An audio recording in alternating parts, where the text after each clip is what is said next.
জাতি শব্দটাই ধ্বংসের কারণ। পৃথিবীতে জাতি একটাই, তার নাম হলো মানব জাতি। যদি আমি আমেরিকায় বড় হইতাম তো আমি ইংরেজিতে কথা বলতাম, ইংরেজির সংস্কৃতি আমার সংস্কৃতি। ফলে জাতি কথাটা অর্থহীন। ফলে যখনই আপনি বাঙালি জাতি বলবেন, ফলে আপনি অন্য সমস্ত জাতির বিরুদ্ধে আপনি দাঁড়ালেন, এই গন্ডগোল শুরু হয়ে গেল। ফলে বাঙালি মানে কি, আমাদের একটা ইতিহাস আছে, সেই ইতিহাসে বাংলা ভাষা আছে, ইসলাম আছে, আরো বহু ধর্ম আছে। ফলে আমাদেরকে যেটা হতে হবে সেটা আমরা একটা রাজনৈতিক জনগোষ্ঠী। যদি আমরা রাষ্ট্রনীতির থেকে কথা বলি, আমাদের দরকার রাজনৈতিক জনগোষ্ঠী হয়ে ওঠা। তার মধ্যে বহু জাতি থাকতে পারে। আমি বাঙালি জন্মসূত্রে, তেমনি আছে চাকমা আছে, মরং আছে, সাঁওতাল আছে, ঠিক আছে। আমি জন্মসূত্রে মুসলিম, তেমনি সনাতন ধর্মাবলম্বী আছে, তেমনি আরো বহু রকম ধর্মাবলম্বী আছে। এই জন্য জাতি শব্দটা সমস্যার কারণ। বলে বাঙালি জাতি বলে কোনো জাতি নাই দুনিয়াতে, এটা কাল্পনিক। আমি বাংলা ভাষায় কথা বলি, সংস্কৃতি, এটা আমার বাংলা সংস্কৃতি। বান্ডেল থাকলে প্রতি সেনমানিতে টাকা বাঁচবে।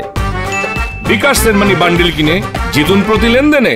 যদি আমি আমেরিকায় বড় হইতাম তো আমি ইংরেজিতে কথা বলতাম, ইংরেজির সংস্কৃতি আমার সংস্কৃতি। ফলে জাতি কথাটা অর্থহীন। আমরা সকলে কিছু কিছু শব্দ ব্যবহার করি, যেমন অসাম্প্রদায়িক ব্যবহার করি না। তার মানে আমরা যেটা করি, আমরা মনে করি যে আমরা একটা ঐক্যের কথা হবে, আমরা সাম্প্রদায়িক। ফলে আমাদের বিরুদ্ধে একটা অসাম্প্রদায়িক সংস্কৃতি তৈরি করতে হবে।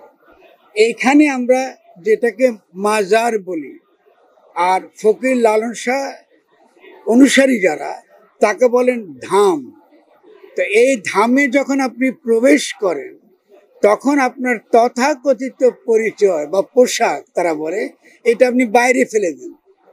মানে আপনার যে পরিচয়ের পোশাক বা তথাকথিত স্বাতন্ত্র্যের পোশাকটা, সেটা যে কোনো ধরনের স্বাতন্ত্র্য হোক না কেন, আপনি ধার্মিক হতে পারেন, আপনি মুসলমান হতে পারেন, আপনি খ্রিস্টান হতে পারেন, আপনি যা খুশি জন্মসূত্রে হতে পারেন, কিংবা আপনি নাস্তিক হতে পারেন। কিন্তু এই যে ধাম বা মাজার বা দরগা, যেই নামই বলেন না কেন, এটা হচ্ছে যে ওই সকল পরিচয় যেগুলো ইহলৌকিক জগতে দ্বন্দ্ব তৈরি করে, সেই পরিচয়ের বিলোপ। মানে আপনি এই লালন সাঁইজির ধামে যখনই প্রবেশ করলেন, আপনি মানুষ। এই জন্য এখানে কি গান গাওয়া হয়, ওরে মানুষ মানুষ সবাই বলে, আমরা মানুষ ভজনা করি। বলে আপনার মধ্যে যে সত্তাটা, যেটা আপনি আল্লাহর কাছ থেকে নিয়ে এসেছেন, তিনি পাঠিয়েছেন, তা তিনি আপনাকে কিন্তু মানুষ হিসেবে আপনার জন্মগ্রহণ করেছেন। এবং মানুষ হিসেবে জন্মগ্রহণ করার মানে হলো আপনার মধ্যে বুদ্ধি আছে, আপনার মধ্যে প্রজ্ঞা আছে, আপনার মধ্যে বিচার ক্ষমতা আছে। এটা আপনি আল্লাহর কাছ থেকে আপনি নিয়ে এসেছেন।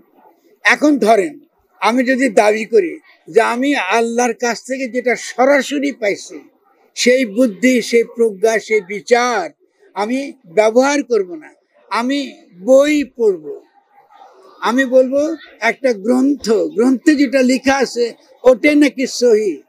কিন্তু ইসলামে তো কোরআন শরীফ গ্রন্থ আকারে আসে নাই, আসছে ওহী হিসাবে। ফলে ছাপাখানা যেটা লেখা আছে, আমরা তখন এটাকে পূজা করা শুরু করে দিই। আমার বুদ্ধি দ্বারা আমি বিচার করি না আসলে আল্লাহ আমাকে কি করতে বলেছে। ফলে আমি এই বই পড়তে পারি না। আর এই বইকে যদি কোনো প্রশ্ন করি, সেই প্রশ্ন আমাকে উত্তর দিতে পারে না।